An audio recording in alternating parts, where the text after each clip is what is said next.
My name is Lars. I'm one of the house officers over in St. James's, and today I'm going to talk to you about neurology. Now, talking about neurology is like trying to talk about the whole of medicine in one presentation a little bit, as you can imagine. But what we're going to try and do is try and do a few cases that are quite common in finals, and some of the cases that you would probably see more in the hospitals as well when you start working. And then go a few sort of like key phrases that maybe if you look in a paper you can just like identify and spot the diagnosis and tick the right box or circle the right answer. I don't know what you do now. And also maybe we're going to crack a bad joke or so. My PowerPoint jokes are really bad. I've tested them yesterday, they didn't work. So we're going to go through them very briefly. Hopefully it's going to be helpful for you and your revision. So, it's important to remember in every neurological case you come across as a house officer, as a doctor, this is the way that everybody neurological would like you to think. So, where is the lesion? What is the lesion is another issue as well. And how did the symptoms happen? Was it suddenly? Was it progressive? And if it progressed, how did it progress? Was it a slow progression? Was it a fluctuant progression? And then when you do your examination, this is the main bit that shows you whether this lesion is central or periphery as well. I'm not going to say anything more because I think you had the Noski presentation that goes through the examination. So I'm just going to focus on the cases for that. So imagine you are the FY1, you got your jobs done, didn't you? So some of you may be in A&E. So imagine your first day in A&E, you're quite excited, hopefully not looking like that. So 17-year-old man presents to A&E, brought in by ambulance, nobody with him. He has some difficulty making himself understood, and he's not able to give you a very clear history. Probably the first thing you're going to think is, great. Right, okay, thanks for that. So your senior will tell you, well, you need to take a history and examination and come and present that to me. So on your examination and from the ambulance sheet, you see that he's got a pulse of 120, which is regularly irregular. His blood pressure is a bit high, but he's apraxial, his PMs are within normal range.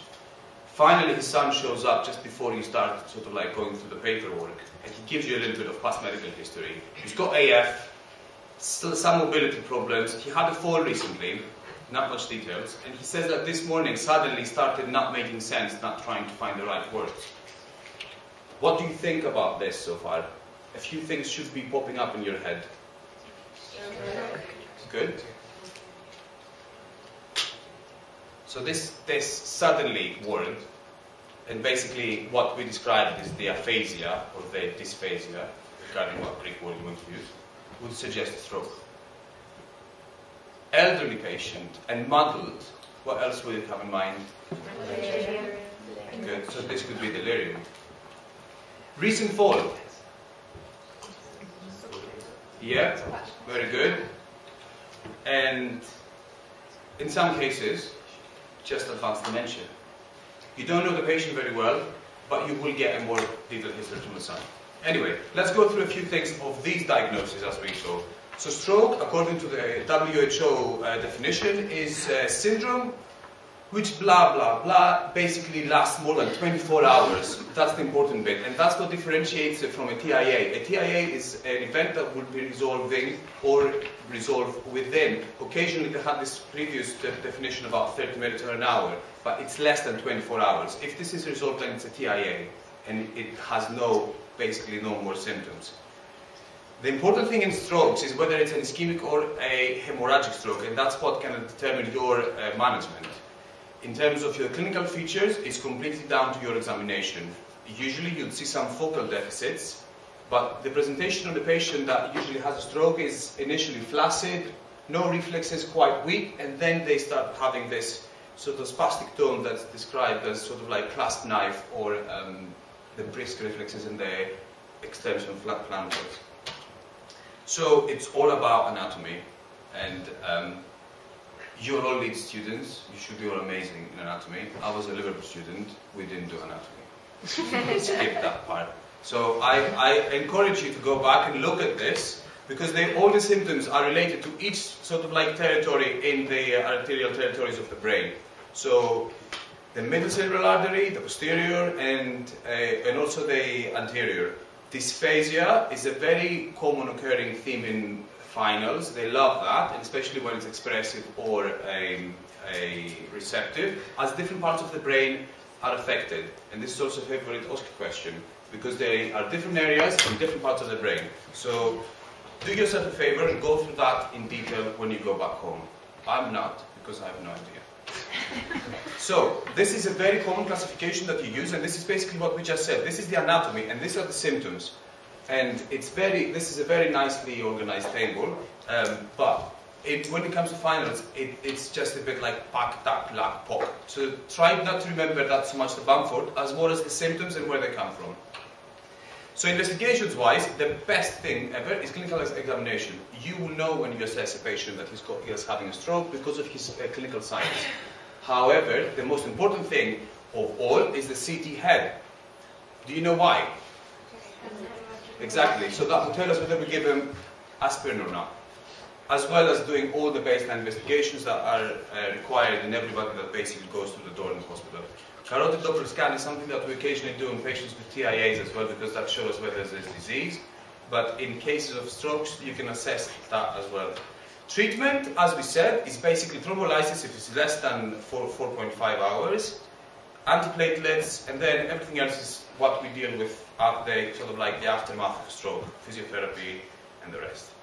Hemorrhagic is a bit more complicated. It's something that if you deal with, you probably, in our level as an F1, you run around like a headless chicken, because there's nothing much you can do other than just ask for senior help, and this requires occasionally neurosurgical decompression. This is an important bit. Loss of consciousness does not normally is caused by TIAs and stroke. So don't fall into the trap of giving that answer to somebody who's asking you a differential cause for loss of consciousness, unless there's involvement of the vertebrovascular system. Anyway, what's that? Good, very fast. So subdural haematoma is another thing that's very common in the elderly. Does anybody know why is it common in the elderly or the alcoholic? Good, exactly. So it's basically the atrophy in the brain that causes that. They have a fall, bang, vein ruptures, full of blood. Generally, it's a symptom that can be delayed. So as the man in our case, he had a fall, maybe a couple of days later, started acting a bit awkward. And this is also another presentation that can be occasionally be confused with normal pressure hydrocephalus, because they have some sort of similarity in presentation. And generally presents with headache, drowsiness, confusion, sometimes focal deficits. The treatment for that is these burr holes that occasionally do, and or sometimes conservative treatment if it's a small subdural hematoma that you just let them and monitor them. Now the other important thing, as we said, was the acute delirium versus dementia, and the basic thing between these two things, it's very interesting always to remember, because they love asking you in the hospital, is basically the consciousness. In delirium, they have a impairment of the consciousness. In dementia, they never do that. In dementia, they just have a progressive decline in cognitive function. There's a list of the things that happen, which includes not being able to learn new information, getting disorientated in place, time, and person. I'll leave that to you to have a look. The important thing about this is to remember that delirium is acute, it resolves within days, if treated, of course. Fluctuant, so they can have very different sort of like hours of being very calm. That's why it's hypoactive and hyperactive. So you can see old ladies having a nap, almost a coma, and you think, oh my God, what am I doing now? And they're actually just having a hypoactive delirium. And you can have hyperactive, where there's patients climbing over the walls and trying to get them down. In dementia, again, it's more stable, and different types have different presentations. Most of these, if you go through your sieve, the surgical sieve, you can come up with causes for delirium, because everything can cause. But the most common things you will see when you start working as well is infection, especially in the elderly. Common things like UTIs or respiratory tract infection, electrolyte abnormalities, and sort of like hypoglycemia very commonly. And also drugs. Do you know which opiate causes the most common agitation and delirium in elderly? tramadol, very commonly prescribed from GPs, very commonly causing a lot of problems. Don't forget drug alcohol withdrawal, even in the elderly, and also some vitamin deficiencies we can have a significant effect. Dementias now, this is a very short slide for a very long story.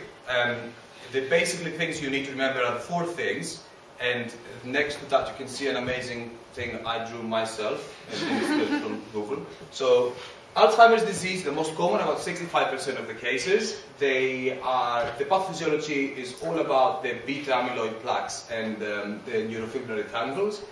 As you see, it's quite progressive, so it's the first line. Vascular dementia is usually patients with a long history of hypertension, hyperlipidemia, history of strokes and TIAs, and their stepwise deterioration. Don't forget that sometimes the stepwise can be quite a big step, and they can lose quite a lot of function. Lewy body dementia, it's basically dementia that's very interesting in the presentation. They have visual hallucinations. For some reason, they all seem to be having this hallucination of little men or like little creatures. But it's quite fluctuant, so they can be quite well, and then they can have these sort of like episodes. Frontotemporal is the one that they get quite aggressive, quite sort of like deliberated, and sort of quite different from what they usually are. And these 3 different reasons that are a bit more less seen. So let's go back to our cases. This man walks in your A&E department. What is the diagnosis? Like, easy.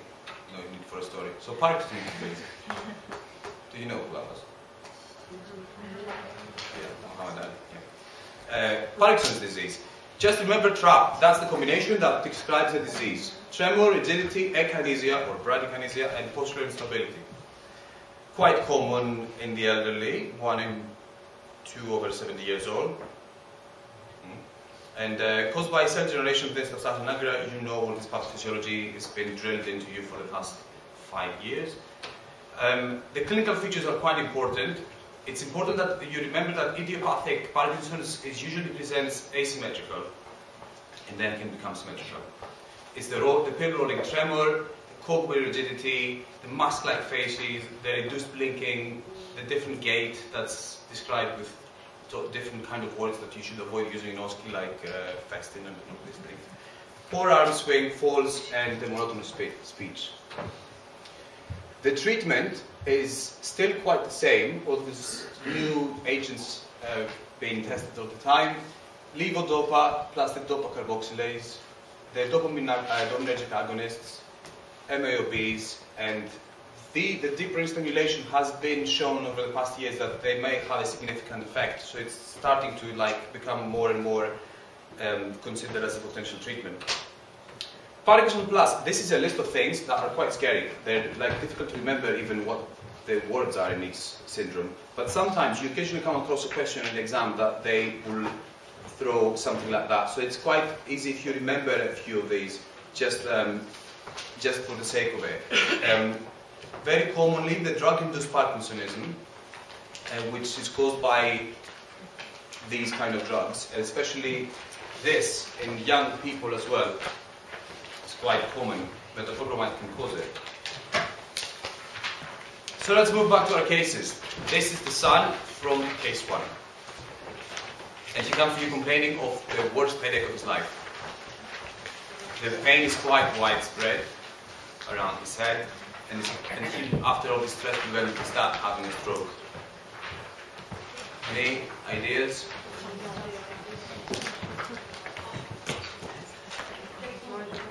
You're probably thinking, oh my god, this is not my day.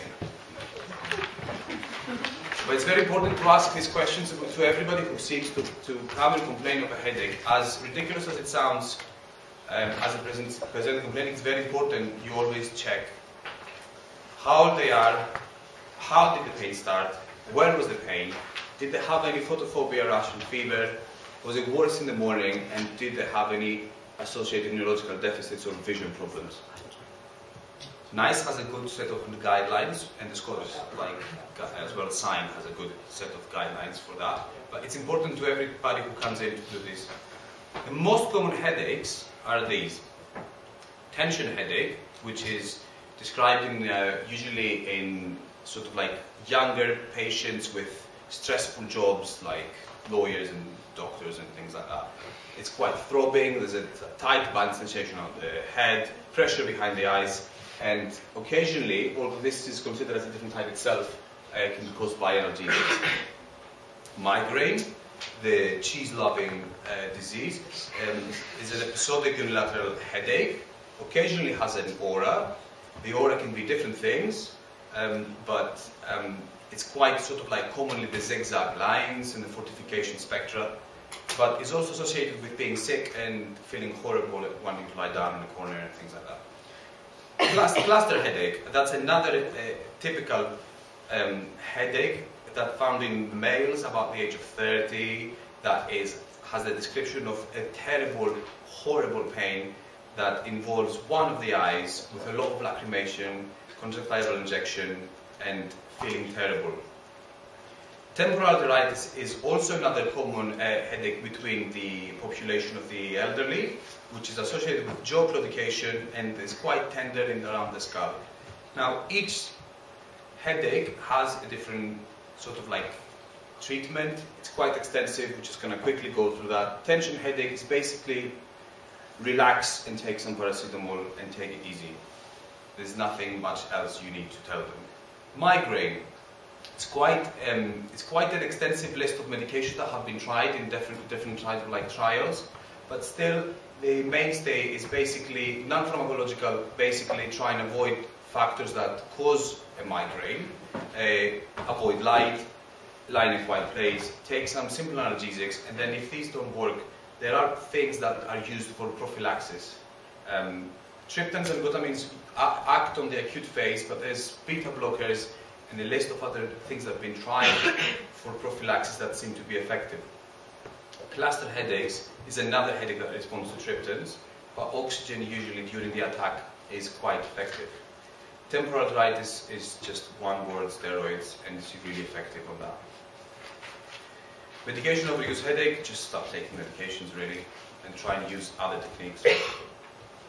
Moving on, what if that pain that the man described at the beginning, who by the way had a tension headache, was described as thunderclap? Which is this. And this is quite an important condition to identify, especially when it presents like this. Causes usually can be idiopathic, but can also be caused by perianeurysm. Do you know who gets perianeurysms? Yes, exactly. So polycystic kidney disease can cause that. Also, the arteriovenous malformations is another cause. Again, very typical sort of neurological presentation of a involvement of the meninges as well. You get the kerning sign here, so that can be a bit confusing. And the basic investigation is a CT scan and a lumbar puncture that shows xanthochromia. Sometimes this may not even be carried out because the CT will confirm it and it will not need to be, but usually it was the old school way of diagnosing it. Treatment is basically, you can give them some dexamethasone to reduce the swelling, some nimodipine, and then basically await for the potential of putting a clip or a coil to stop it. So you decide to let him go home thinking that he's got a tension, headache, and to relax, take some time off work. And the same night you return complaining of neck stiffness and aversion to light. Then you think, oh God, I missed it. So meningitis is another very important diagnosis and a very important medical condition. There's a list of different causes, more commonly bacteria, as you can imagine, and please go and look them up, they're quite interesting. Clinical features, as we said, it's a headache, the neck stiffness, the fever, the vomiting, the rash can be quite tiny at some times. It's not going to be one of these textbook ones that are all over the baby kind of rash. They can be just small petechiae in their arms. And then again, the investigations is the CT, an LP, blood cultures, blood glucose, chest X-ray, the whole lot of this kind of septic treatment. and immediate antibiotic treatment.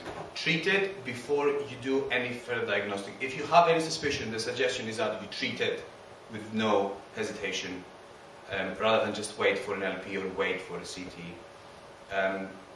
The viral meningitis is a different kind of story. It's very interesting. It can happen to people with very little warning, and really we don't have much weapons against it apart from acyclovir and just symptomatic treatment. And it's important as well to treat the contacts with ciprofloxacin or rifampicin. Let's do a few quick cases now, because obviously if I did carry on like this, we'd be here until 9. So, epilepsy. Another very common thing occurring in the exams, especially with regards to the types of seizures. So, epilepsy is the recurrence of having seizures. Seizure is due to the sudden paroxysmal discharge of cerebral neurons. Apparently 2% of the population has 2 or more seizures. This is the bit that is quite the most important thing you need to know, because this is where they usually test you on what types of seizures and how, because each type of seizure can have different types of treatment. So, partial seizures and primary generalized seizure is very easy to remember. The primary is the complete sort of tonic-clonic presentation, but there's also different types, as you can see, which includes absence, the myoclonic, clonic, tonic, tonic-clonic, atonic.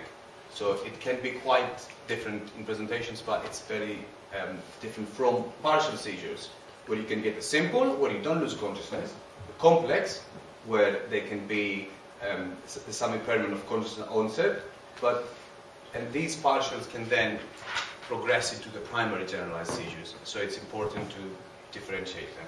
And of course, there's some unclassified seizures that don't fit into the above. The treatment is quite important. These are the agents that usually are used for all of the above kind of seizures. But it's important to note the side effects as well. It's another common question that they love. Ataxia, nystagmus, and dysarthria are side effects that occur more or less in all of these antibiotics. Phenytoin is interesting because it has this kind of more exotic side effects in long-term use, like gum hypertrophy, hypertrichosis, osteomalacia, and folate deficiency. Status epilepticus is another medical emergency that we need to be aware of. It's basically when a seizure lasts more than 30 minutes, or basically there's a series of seizures that do not respond to treatment, and that's quite important. As you would assume, you follow your ABCD approach and try to establish your airway and provide oxygen and make sure the patient is safe. But the main treatment starts from scale of lorazepam, and then we'll proceed to phenytoin infusion, and with eventually ending up in ITU if they don't respond to any of that. This is quite textbook. People won't wait for 30 minutes to start treating them, obviously. So this is quite a textbook thing. In reality, you will act faster. Multiple sclerosis is another common case where the importance in this condition is basically dissemination between time and space. So these are lesions in the brain or the spinal cord that happens at different times and at different places. So that's why you cannot really diagnose MS to somebody with one go. They need to have at least 2 episodes of the symptoms. Most common sites can be this. That's why they have different symptoms as well, with including numbness in their arms, loss of vision unilaterally, and loss of balance and being a bit clumsy. There are different types of MS, I'm sure you all know. The most common is the relapsing remitting, and there are different types later on that are a bit more progressive, and they have different, similar graphs to the one I drew earlier, but a bit more nicely drawn. Investigations, again, the MRI is the most diagnostic imaging for this kind of a condition, and the old school textbook question is about CSF that you would see orthoclonal bands, not very commonly done, but still counts as one, and visually evoked responses that can indicate the presence of this disease. Treatment on the acute sort of like setting is corticosteroids and beta interferons. Cannabinoids have a new role in it.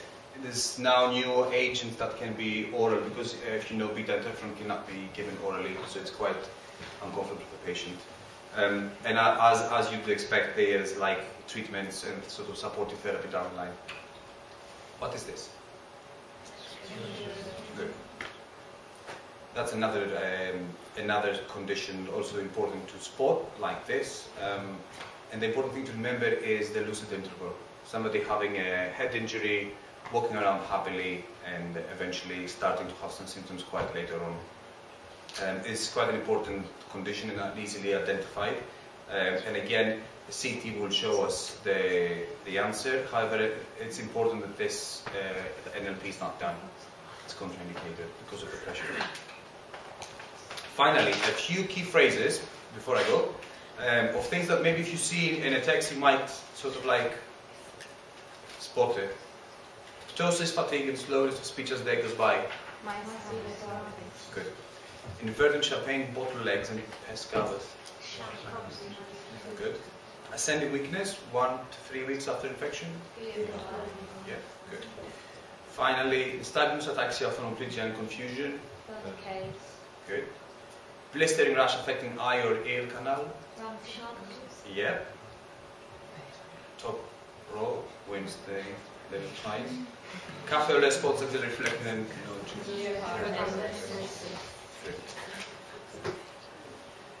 So I'll add a few more slides for your convenience on the website. Neurology is quite extensive. I hope this helped a little bit. Have you got any questions? Good, thank you.